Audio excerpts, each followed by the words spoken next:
The mindful life में आप सभी का स्वागत है। मैं हूं आपके साथ सुमेधा। आज इस कार्यक्रम की शुरुआत मैं आप लोगों को धन्यवाद देकर करना चाहूंगी। आपकी हमें इतनी सारी मेल्स मिली हैं, इतने सारे विषय हैं जो आपने हमसे साझा किए हैं, और एक विषय जिस पर मुझे मैक्सिमम मेल्स मिली हैं वो है रिलेशनशिप। रिश्तों को लेकर लोगों के बहुत से सवाल हैं, रिश्तों की गहराई को लोग समझना चाहते हैं। तो आज हमने सोचा कि द माइंडफुल लाइफ में हम इसी विषय को उठाते हैं। हर रिश्ते की एक मर्यादा होती है, और उस मर्यादा को जब हम लांघते हैं तो चुनौतियां और मुश्किलें बढ़ जाती हैं।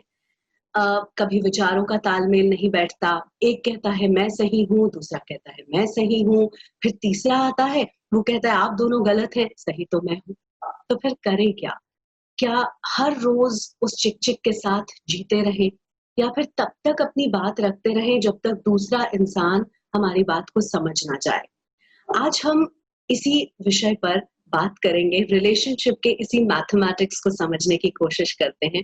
और इस पर ज्ञान देने के लिए जो मेहमान हमारे साथ आज जुड़ी हैं, वो अपने आप में एक बहुत ही प्रबुद्ध आत्मा है, और पिछले कई वर्षों से ब्रह्म कुमारी संस्था के जरिए, राजयोग मेडिटेशन के जरिए लोगों का मार्गदर्शन करती आ रही हैं। मेरे साथ हैं ब्रह्म कुमारी राजयोगिनी आशा दीदी।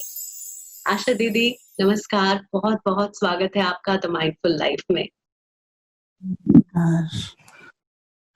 मुझे खुशी हुई आपके बीच में आने की। बहुत बहुत धन्यवाद। हमारा सौभाग्य है कि आज आपने हमारे लिए समय निकाला। वैसे तो आशा दीदी किसी परिचय की मोहताज नहीं है, आप सभी लोगों ने उन्हें बहुत सुना है, बहुत देखा है, लेकिन फिर भी एक छोटा सा इंट्रोडक्शन उन लोगों के लिए जो आशा दीदी के बारे में थोड़ी कम जानकारी रखते हैं। आशा दीदी 1973 से ब्रह्म कुमारी संस्था के लिए समर्पित भाव से काम कर रही हैं। वो एक बहुत अच्छी लेखक होने के साथ साथ ब्रह्म कुमारी की टॉप मोस्ट सीनियर स्पीकर्स और टीचर्स में से एक हैं। ये न सिर्फ भारत के हर हिस्से का बल्कि यूएसए और यूके समेत 21 यूरोपियन देशों में जाकर अब तक शांति और दिव्यता का प्रचार कर चुकी हैं। तो मेरा सच में सौभाग्य है आशा दीदी कि आज आप मेरे साथ हैं। और रिश्तों को लेकर आशा दीदी, बहुत सारे हमारे व्यूअर्स हैं जिनके बहुत से सवाल हैं, तो आज हम इस कार्यक्रम में आपसे समझना चाहते हैं रिलेशनशिप के मैथमेटिक्स को। रिश्तों की परिभाषा क्या है? What is the true definition of a relationship? Is it a continuum? Is it a bondage? Is it love? Is it a verb? Is it a noun? What is it? अगर आप मुझसे पूछें तो मैं ये कहूँगी, रिलेशनशिप वह है जहाँ जिगरी प्यार है, दिल का सच्चा प्यार है, जहाँ ट्रस्ट, एक दूसरे में विश्वास, और जहाँ एनलाइटनमेंट है, लर्निंग है, उसको मैं मानती हूँ कि वो हमारे रिश्ते, वो रिश्ता किसी से भी हो सकता है। वो हमारा रिश्ता पारस्परिक हो सकता है, माँ और बेटे के बीच में, पति पत्नी के बीच में, बहन भाई के बीच में, टीचर स्टूडेंट के बीच में, आदि आदि, फ्रेंड्स के बीच में। लेकिन उसमें प्रमुख चीज जो आनी दिखाई देती है वो है सच्चा प्यार, और दूसरा ट्रस्ट, एक दूसरे में फेथ और ट्रस्ट। अगर ट्रस्ट नहीं है तो वो रिश्ता चल नहीं पाएगा, सच्चा प्यार नहीं है तो भी वो रिश्ता चल नहीं पाएगा। और उसके साथ साथ लर्निंग, एक दूसरे से जो ऑटोमेटिकली फ्लो करती है, क्योंकि हर आत्मा अलग अलग है। एक आत्मा के संस्कार दूसरे से नहीं मिलते हैं, और हम ये बात भी अच्छी तरह जानते हैं, समझते हैं कि man is a social animal. वो अकेले रह नहीं सकता, उसको रहना है समाज में, उसको रहना है औरों के साथ में, अकेला नहीं रह सकता। तो जब हमने रहना भी इकट्ठे हैं, समाज में रहना है, तो एक दूसरे से लर्निंग करते हुए अपने जीवन की नौका को हम आगे बढ़ाते चलते हैं। जी, बट कुछ है ना आशा दीदी, कुछ लोग रिश्तों को बहुत अच्छे से निभा जाते हैं। कुछ लोग कितनी भी कोशिश कर लें उनसे रिश्ते निभते नहीं हैं। तो क्या रिश्तों की बुनियाद कमजोर होना ही रिश्तों के ना निभने का कारण हो सकता है? एक्चुअली रिश्तों की बुनियाद में, अब जैसे एक एग्जाम्पल माँ और बच्चे का है, बुनियाद तो बड़ी स्ट्रांग है। हुँ, पति पत्नी का है, बहुत जबरदस्त बड़ी जबरदस्त नींव है। आप एक दूसरे के प्रति समर्पित होते हैं, आप एक दूसरे को समझते, एक दूसरे के प्रति अपना जीवन बलिदान करते हैं। आपसे कुछ छिपा नहीं रहता दो के बीच में, जैसे माँ और बच्चे से कुछ छिपा हुआ नहीं, पति पत्नी से भी कुछ छिपा हुआ नहीं रहता। परंतु कहीं ना कहीं हमारे संस्कार, जैसे मैंने पहले कहा कि हम सब आत्माओं के अपने अपने संस्कार हैं। तो जो संस्कार हमारे चले आ रहे हैं, कई बार हम प्रॉपर अंडरस्टैंडिंग नहीं कर पाते एक दूसरे को, कहीं पर जाकर के हम मिसअंडरस्टैंड कर लेते हैं, और शायद वो बात जो है जैसी है उसको हम वैसा देख नहीं पाते, वैसा परख नहीं पाते, वैसा अंडरस्टैंड नहीं कर पाते। तो उससे हमको लगता है कि ये ठीक नहीं है। तो हम लोग उस चीज को फिर थोड़ा सा हैवी समझना शुरू कर देते हैं। इसलिए हमें अपनी जो बेसिक बुनियाद है उसको भूलना नहीं चाहिए। जो हस्बैंड वाइफ के बीच में समर्पण भाव है, सैक्रिफाइस है, लव है, देने की भावना है, इन चीजों को भूलना नहीं चाहिए। माँ और बच्चे में भी ऐसा है। क्या हो जाता है, जो माँ और बेटा दोनों एक हैं, परंतु शादी होती है तो फर्क पड़ जाता है। क्या कारण है? कुछ तो बात है ना। पहले दोनों इकट्ठे एक जैसे चल रहे थे, अब क्या हो गया? तो कहीं पर हमारे परसेप्शन में, अंडरस्टैंडिंग में, अपनेपन के भाव में, या शायद हम अपने प्रेम का इजहार उस प्रकार नहीं कर पाते, उस कारण से ये चीज जो है गड़बड़ हो जाती है। आशा दीदी, कभी-कभी रिश्तों में इतनी चिक-चिक होती है, इतना कन्फ्रंटेशन होता है कि ज़िंदगी के एक पड़ाव पर अजीब-सी एक थकान होने लगती है, एक स्टेज पे आके, रिश्तों को निभाने की थकान।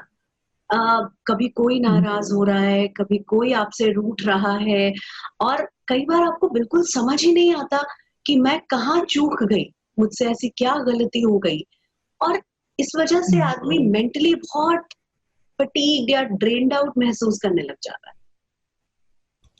इसमें मैं आपको एक बात ये कहना चाहूंगी कि हमें अपने रोल और जिन आत्माओं के साथ हम व्यवहार करते हैं, उन्हें as souls, role and soul, इसको हमें प्रॉपरली अंडरस्टैंड करना होगा।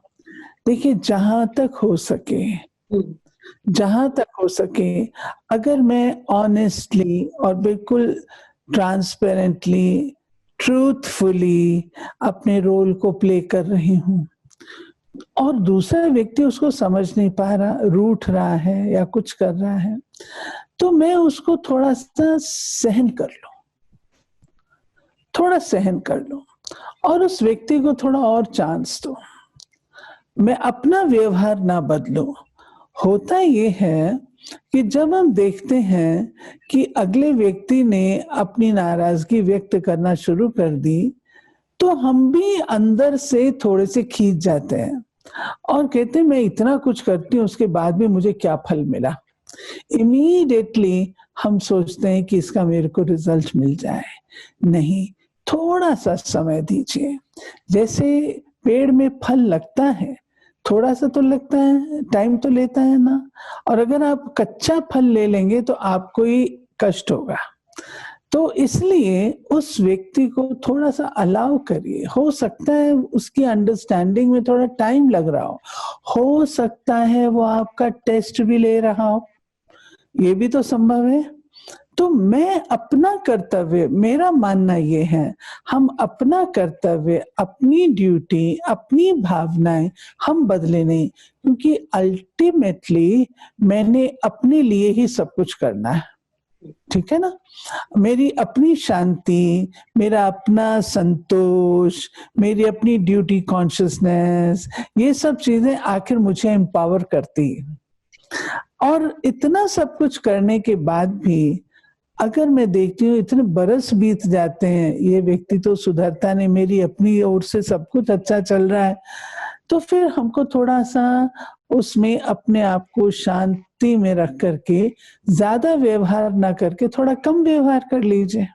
अच्छा, यहाँ मैं बहुत आपसे ज्यादा और उनके सवाल पूछूंगी आशा दीदी कि हाँ कई बार, अब इसी की बात करते हैं, कई बार बहुत वर्ष बीत जाते हैं, आप एक इंसान को समझने की कोशिश करते हैं, समय भी देते हैं, लेकिन वो नहीं बदलता जैसे आपने भी कहा, तो फिर वो रिश्ता कभी कभी एक सजा सा लगने लग जाता है, क्योंकि जब आप देख रहे हैं आफ्टर ऑल आपने उसके साथ रहना है पूरी जिंदगी, वो आपकी घर की वाइब्रेशंस को, आपकी वाइब्रेशंस को इफेक्ट कर रहा है, अगर वो आपके साथ सही व्यवहार नहीं कर रहा, तो ऐसे में वो रिश्ता किसी सजा से कम नहीं होता है। तो ऐसे में कौन बदले, कितना बदले, कॉम्प्रोमाइज करे, तो फिर क्यों करे और कितना करे? ये मेरी चॉइस है ना, मैं क्या चाहती हूँ अपने लिए। सजा कौन किसको दे रहा है? मैं अपने आप को ही सजा दे रही हूँ। हम इसको सजा नहीं समझे।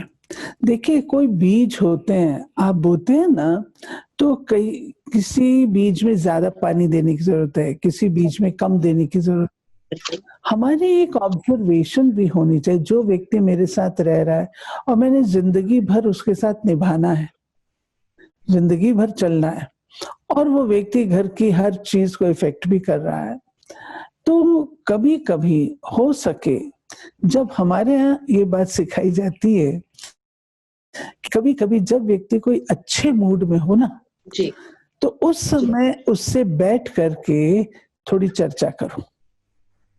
ऐसी क्या चीज है जो आपको मेरी प्रिय नहीं लगती, मैं उससे ठीक करूंगी। और जब वो व्यक्ति अच्छे मूड, अगर उस समय ही आप करेंगे जिस समय उसने कुछ गड़बड़ की और उसी समय आपने भी रिएक्ट कर दिया, तो नतीजा क्या होगा?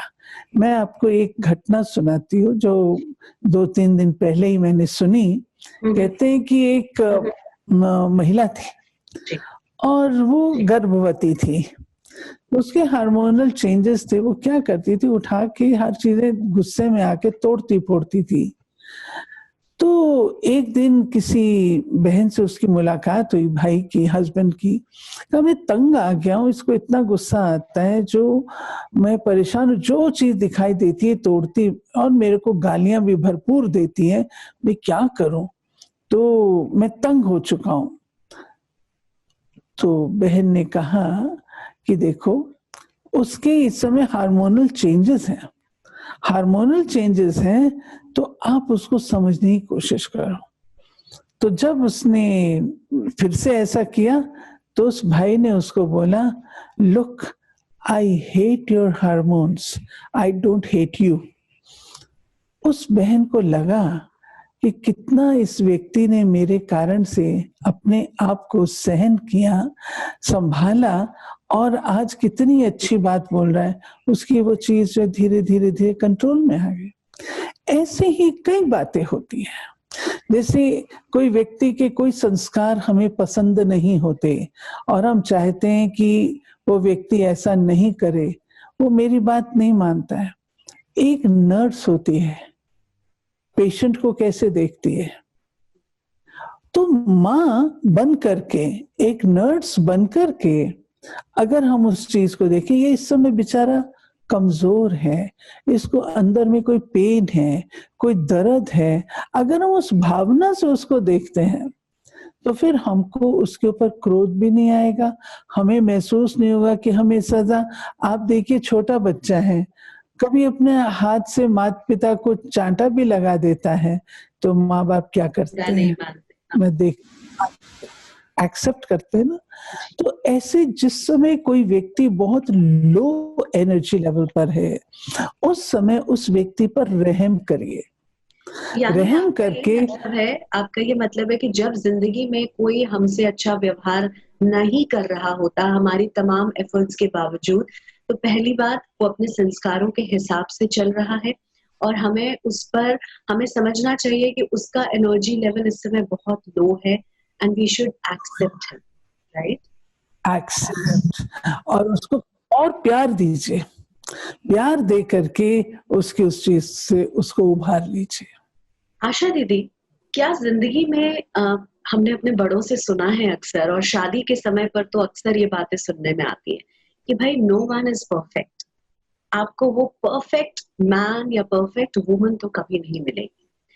तो क्या हम अगर अपनी ज़िंदगी में प्रायोरिटाइज़ कर लें कि ठीक है, ये 1, 2, 3, 4, 5 ये 5 गुण मेरे पति में, मेरी पत्नी में या मेरे बॉस में, मेरे एम्प्लॉयी में होने चाहिए और मान लीजिए वो 5 गुणों के आगे अगर उसके अंदर कुछ अवगुण हैं भी, तो हमें क्या ये संतुष्टि के साथ जीना चाहिए कि चलिए वो 5 चीज़ें तो हमें मिल गई ना, अगर आगे उसके अंदर कुछ ऐसा नहीं भी है जो मुझे पसंद नहीं है तो मैं उसे सहन कर लूँ या मैं उसे एक्सेप्ट कर लूँ? हाँ, बात आपकी ठीक, लेकिन अगर आप मेरे हिसाब से सुनेंगे तो मैं ये कहूँगी, ये भी मैंने कंडीशन लगा दी। हुँ, कंडीशन लगा दी।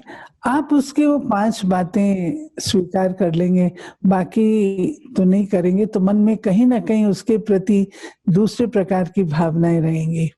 तो जब हम बहुत ही टाइट कोई ऐसी सिचुएशन हो गई है, जी, जहाँ बहुत ज़्यादा हमारे रिलेशंस जो हैं वो स्ट्रिंजेंट हो गए हैं, वहाँ पर हम टू बिगिन विथ वो टूटे नहीं, बंधे रहें, उसके लिए आप फॉर इंस्टेंस इसको स्टार्ट कर सकते हैं।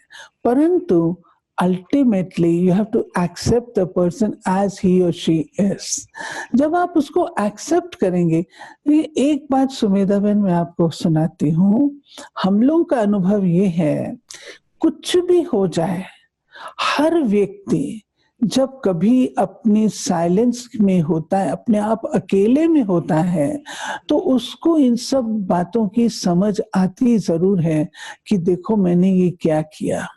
मैंने अपने साथी के साथ कैसा व्यवहार किया, मुझे नहीं करना चाहिए। और ये समझ तब आती है जब दूसरी पार्टी रिएक्ट नहीं करती, टॉलरेट कर लेती है, शांत रहती है, तो व्यक्ति सोचता है कि देखो ये मेरी ज़्यादती थी, मुझे नहीं करना चाहिए। तो हमें उस व्यक्ति को एक्सेप्ट पूरी रीत से करना ठीक है। और टू बिगिन विथ और टू ब्रेक द आइस, 5 चीज़ें जो आप कहते हैं चलो ठीक है हम इससे स्टार्ट करते हैं, धीरे-धीरे करते-करते और भी हो जाएगा। जी, लेकिन उस वो भी ठीक। जी, जी, जी। अ, हाँ एक जी। बहुत ही सोफिस्टिकेटेड टर्म आजकल हम बहुत सुनते हैं, generation gap. What is this हाँ, हाँ। Generation gap? What is it? With और एक्सेप्टेंस लेवल जो है वो रिलेशंस में क्या होता है? एक्चुअली मैं बहुत समय से ये बात कहती हूँ कि there is no generation gap. मैं मानती हूँ। हुँ, मैं ये हमेशा कहती हूँ कम्युनिकेशन गैप हो सकता है, हुँ, not generation gap. The way we communicate with our children, hmm, the way we communicate with others, तो वो हमको वो चीज़ जो है थोड़ी सँभाल करके करनी पड़ती है। आजकल हमें ये बात समझनी होगी, child is the father of man, ये कहा गया है। वो सोल अपनी जर्नी में आगे बढ़ी हुई है और आज शायद मेरे से भी बुजुर्ग लाइफ जी करके आई हुई है। उसके आज बच्चा है लेकिन पिछले जन्म में तो बुजुर्ग थी। वो संस्कार उसके अंदर रहते हैं। तो अगर हम उनको रिस्पेक्टफुली डील नहीं करते, लवफुली डील नहीं करते, प्रॉपर वर्ड्स में अपनी बात नहीं कहते, तो वो एक्सेप्ट नहीं कर पाते। और आजकल हम लोग ये बात देख रहे हैं कि हर बच्चा चाहता है कि उसको रिस्पेक्टफुली डील किया जाए, उसको उसकी अपनी सेल्फ एस्टीम होती है, और किसी दो बच्चों के सामने, फ्रेंड के सामने आप उससे कोई बात कह दो, स्वीकार नहीं करता। ये जो जनरेशन गैप की बात है, ऐसी कुछ नहीं है। ट्रूथ था पहले भी, आज भी है, फिर भी रहेगा। ऑनेस्टी पहले भी वो थी, आज भी है, फिर भी रहेगी। बेसिक ये सब चीजें हमारी वैसी की वैसी, वैल्यू सिस्टम वैसे के वैसे ही है। सिर्फ जो फर्क पड़ा है वो हमारे कहने के स्टाइल में पड़ गया है। तो यानी वो शायद इसलिए हो गया क्योंकि हम माता पिता और बच्चों का एक रिश्ते का नाम दे देते हैं ना उसे। हम ये नहीं समझते कि वो एक सोल ऑन अ जर्नी है। ये नहीं समझते। And we become very possessive. We become very possessive. अपने बच्चे, नहीं तुमको ये नहीं करना है, तुमको allow the child to do what she or he wants to do. Allow. जब वो अपने आप उसको allow करेंगे और बच्चा उससे सीखेगा, तो आप उसको और reinforce कर सकते हैं। आज इसका समय बदला है, आज का समय बदला है। जो हमारा जमाना था वो आज नहीं है। बेसिक वैल्यूज वही हैं, लेकिन आज हमारे कार्य करने के स्टाइल में अंतर आ गया। पहले कुछ और, जैसे ट्रांसपोर्ट सिस्टम था, आज कुछ और है। पहले हमारा कम्युनिकेशन सिस्टम और था, आज कुछ और है। ऐसे बच्चों की हैंडलिंग में भी ये चीज आई है, where we have to learn how to deal with them,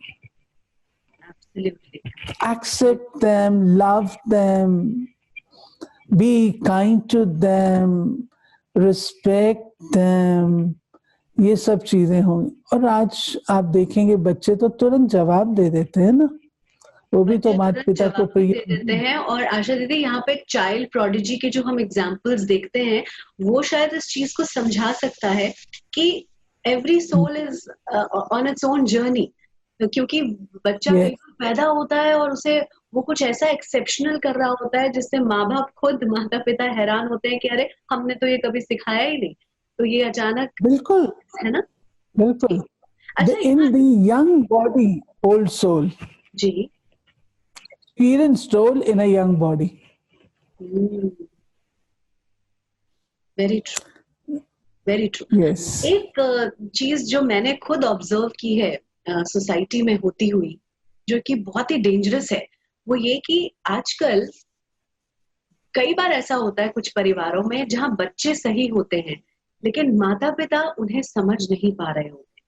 कई बार बच्चे कुछ ऐसी सिचुएशंस में फंसे होते हैं जहां वो अपने माता पिता को समझाने की कोशिश करते हैं कि हम बहुत मुश्किल में, लेकिन माता पिता कहते या तो वो समझते नहीं है या फिर उन्हें इग्नोर कर देते हैं। अब ऐसे में क्या होता है कि रिश्तों की मर्यादा की वजह से बच्चे भी कुछ हद तक चुप कर जाते हैं, वो कुछ बोलते नहीं है, लेकिन अंदर ही अंदर वो घुट घुट कर जीते रहते हैं। ना वो अपने माता पिता के अगेंस्ट जा सकते हैं और ना ही वो उनसे लड़ सकते हैं। ऐसी सिचुएशंस में आप बता सकते हैं कि वो क्या करें, कैसे हैंडल करें इन सिचुएशंस को? एक्चुअली ये सिचुएशन अराइज हो उससे पहले ही हमको थोड़ा सा काम करना पड़ेगा, और वो है बच्चों के साथ क्वालिटी टाइम स्पेंड करिए। आज देखो दोनों पेरेंट्स जो है काम कर रहे हैं, बच्चे वापस घर आके बैठते हैं, होमवर्क कर रहे हैं, सब अपने आप। हमने उनको कहाँ क्वालिटी टाइम दिया? हमारे माँ बाप हम लोग की प्रतीक्षा करते थे, बच्चे आने वाले हैं। आजकल दोनों प्राणी जॉब पर हैं, ठीक है, फोन कर लिया, बच्चे पहुंच गए, हाँ जी पहुंच गए। उसके बाद हमने शाम को, आप थके थकाए आते हैं, बच्चों के साथ क्वालिटी टाइम आप कहाँ स्पेंड करते हैं? अगर हम लोग क्वालिटी टाइम स्पेंड करें, जैसे हमारे, मैं पुरानी बात फिर से कहेंगे लोग कि भाई पुराने उस जमाने की बात है, आज नहीं हो सकती, लेकिन कोई तो दिन ऐसा हो सकता है जब हम आपस में सारी फैमिली बैठ करके कुछ बातों की चर्चा करें, कुछ अच्छी अच्छी बातें करें। कुछ फैमिली में ऐसी बातें हम ले सकते हैं, हमारी फैमिली किस बातों के लिए स्टैंड करती है, कैसे हम इनको मेंटेन करें इन बातों को। जब हम इन बातों को थोड़ा सा शेयर करेंगे तो बच्चे एक्चुअली अपने पेरेंट्स के साथ बात करना नहीं चाहते, बिकॉज वो उनको बोलेंगे तुमने गलत किया, ये तुमने राइट किया, ये तुमने ऐसा किया, ये तुमने ऐसा किया। बच्चा अपने फ्रेंड के साथ बहुत इजीली बात करता है। इसीलिए स्कूल में अगर कोई घटना ऐसी घट जाती है तो पूछते हैं भी इसका फ्रेंड कौन है, जी उसके फ्रेंड से बात करते हैं, तो फ्रेंड के साथ वो बात नहीं करता है। आज बच्चों के अंदर जो वायलेंस आ रही है, आज बच्चों जो सुसाइड करने की जो अटेम्प्ट करते हैं, वाई इतनी यंग एज में, वाई?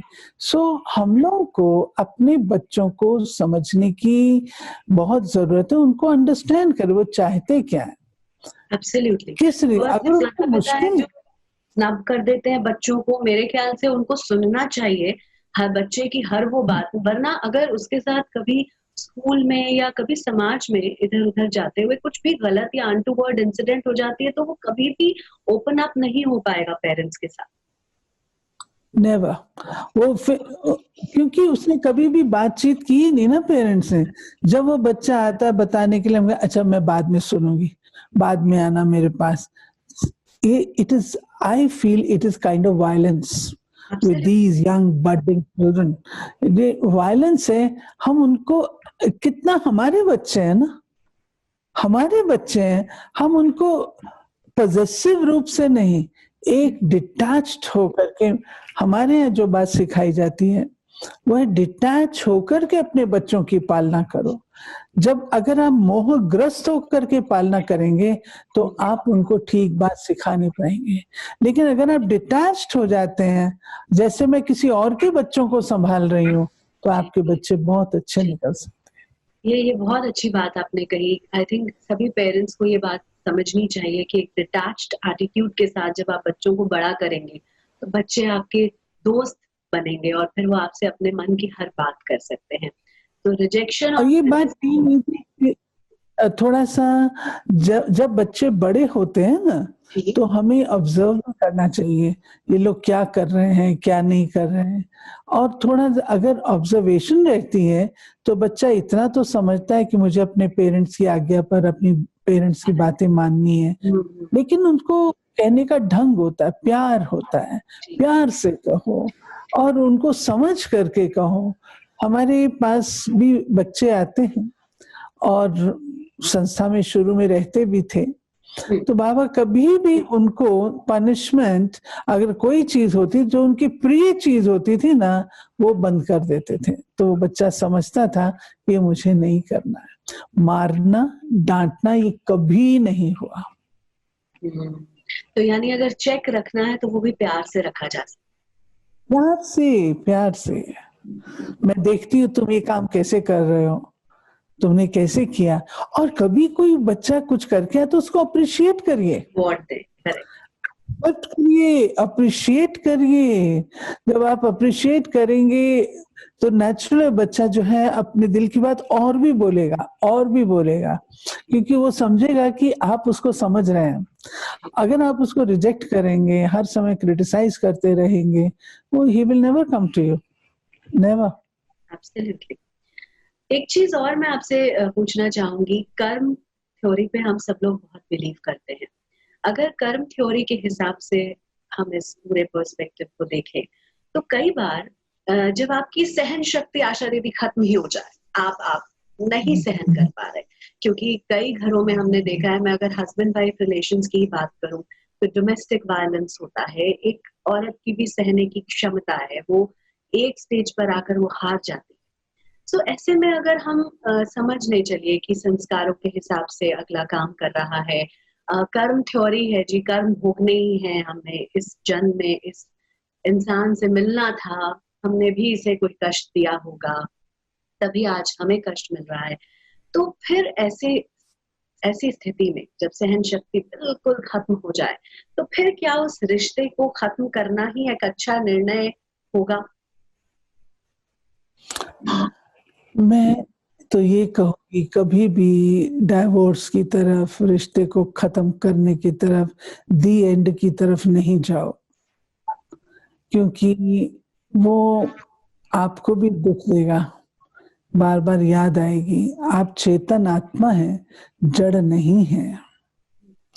आपके कुछ अच्छे समय भी तो रहे हैं, अगर कोई मान लीजिए मेरे ही शरीर में कुछ ऐसी चीज उग आती है, ट्यूमर हो जाता है, तो मैं क्या करती हूँ? मैं अपनी लाइफ को एंड नहीं करती, उस ट्यूमर को एक्सेप्ट करके उसके साथ चलती हूँ ना। ऐसे ही अगर मेरे रिश्तों में कुछ ऐसी कड़वाहट आ गई है, सहन शक्ति के बाहर है, उसको एक्सेप्ट करिए और थोड़े समय के पश्चात बीच-बीच में कोशिश करिए फिर से एक होने की और बातचीत करके उस चीज़ को सेट करने की।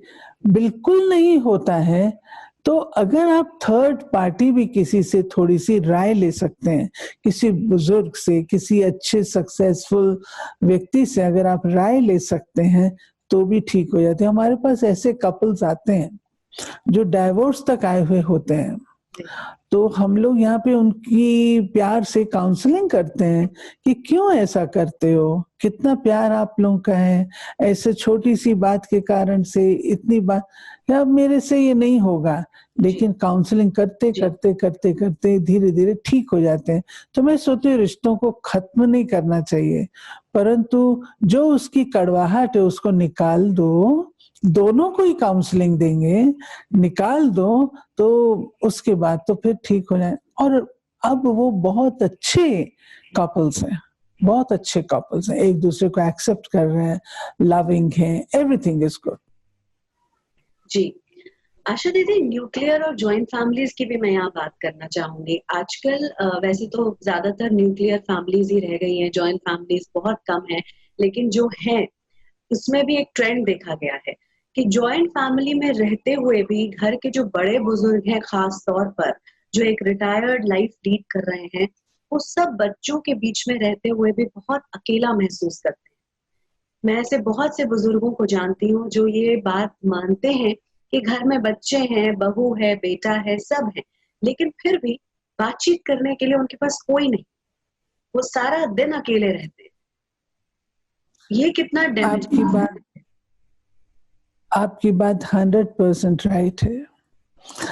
जॉइंट फैमिलीज़ तो क्या आजकल nuclear family single parent families हो गई हैं। तो और बुजुर्गों की जो हालत है वो दयनीय है। मैं ये कहूँगी कि बुजुर्गों को हमसे कुछ नहीं चाहिए होता। आप सब फैसिलिटीज़ भी उनको दे देते हैं, सब फैसिलिटीज़ भी। उनको फैसिलिटीज़ की ज़रूरत नहीं है, उनको आपके प्यार की ज़रूरत है, उनको बातचीत की ज़रूरत है। तो बुजुर्ग जो है वो कभी भी बद्दुआ नहीं देता, सदा दुआएँ ही देते हैं। अगर हम यंग जनरेशन कम से कम मेरे पास जो यूथ आते हैं इस रिट्रीट सेंटर में, उन यूथ से मैं एक प्रॉमिस ज़रूर लेती हूँ कि आप अपने पेरेंट्स को ओल्ड एज होम में नहीं डालेंगे। आप अपने पेरेंट्स को अपने साथ रखेंगे। वो ऐसी छत्र छाया है, ऐसी ऐसे वृक्ष हैं जिनके नीचे पल करके हम ठंडी छाँव का अनुभव कर सकते हैं।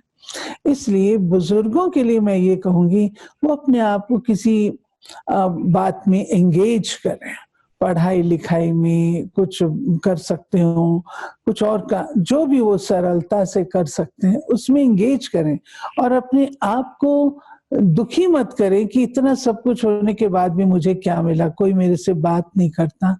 नहीं, उन्होंने अपनी लाइफ बहुत सक्सेसफुली जी हुई है और सक्सेसफुली जी करके अपनी उस चीज़ को एन्जॉय करें, अपनी पास्ट मेमोरीज़ को देखें, उसको एन्जॉय करें और बच्चों को मैं ये कहूँगी कम से कम अपने माता-पिता के पास बैठ कर के रोज़ एक आशीर्वाद तो उनसे ले लें।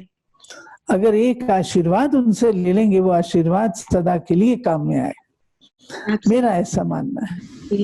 I would also like to say कि you are actually very blessed if you have grandparents at home. Please उनकी वैल्यू यस, उन्हें भी समय दीजिए, क्योंकि आपका मार्गदर्शन मटेरियलिस्टिक चीजें नहीं करेंगे। जो आपको वैल्यू एजुकेशन आपके ग्रैंड पेरेंट्स, आपके बड़े दे सकते हैं, वो आपको सिर्फ उन्हीं से मिल सकता कोई नहीं दे सकता। है। कोई नहीं दे सकता। ग्रैंड पेरेंट्स, पेरेंट्स बच्चों को फलता फूलता देख करके खुश होते हैं। ये दो ही रिश्ते ऐसे हैं, बाकी सब तो जैसे इसमें आ जाते हैं, लेकिन ये रिश्ता ऐसा है जो बच्चों को आगे बढ़ता देख के खुश होता है। तो उनसे आशीर्वाद जरूर लेना चाहिए, मॉर्निंग इवनिंग, और कुछ नहीं उनको चाहिए। मॉर्निंग इवनिंग हम 2 शब्द उनसे बातचीत कर लें, they are happy, they are happy. आपकी बातें सुनकर मुझे कुछ पंक्तियां याद आ रही है कि जिंदगी की हर तपिश को मुस्कुराकर सहना सीखो, धूप कितनी भी तेज क्यों ना हो, समंदर कभी सूखा नहीं करते। तो सफल संबंध जो बिल्कुल है वो इस बात पर निर्भर नहीं करते कि आपसी समझ कितनी है, बल्कि इस बात पर निर्भर करते हैं कि दूसरे की नासमझी को हमने कितनी अच्छी तरह से समझ कर दूर किया है। तो प्लीज अपने रिश्तों को सुधारिए, रोज रोज की चिक चिक से बचिए, और कोशिश करिए कि आप अपने रिश्तों को और भी सुंदर बना सके। आशा दीदी, आज आपने जो भी ज्ञान हमें दिया है, जी जी हाँ, मैं एक बात कहना चाहूंगी, पॉजिटिविटी रखें, थोड़ा सा सेल्फ टॉकिंग करें, जी हो सके थोड़ा मेडिटेशन के लिए सीखने का प्रयास करें, और देने की भावना रखें। I have to give in relationship. I have to give and give without expecting anything in return. It will come automatically. लेकिन I have to give. ठीक है, मैं जो कुछ कर रही हूँ अपने लिए कर रही हूँ, औरों के लिए नहीं। So you have to be a giver. और आशा दीदी की बातों को सुनकर मैंने तो ये भी समझा है कि सिर्फ ज्ञान काफी नहीं है, शक्ति भी चाहिए उस ज्ञान को एग्जीक्यूट करने के लिए। तो ज्ञान और शक्ति के मेल से ये इसको हम मुमकिन बना सकते हैं। कहना आसान है, करना बहुत मुश्किल है, लेकिन नामुमकिन नहीं है। और ज्ञान और शक्ति के मेल से हम इसको मुमकिन बना सकते हैं। आशा दीदी, आज आपने हमें समय दिया, मैं फिर कहूंगी मैं आपकी बहुत आभारी हूँ। आज आपने हमारे इस कार्यक्रम में आप शामिल हुई। Thank you so much for being on the show. Welcome welcome, मेरे को अच्छा लगा आपसे बातचीत करके। जी धन्यवाद। तो आज के लिए द माइंडफुल लाइफ में बस इतना ही।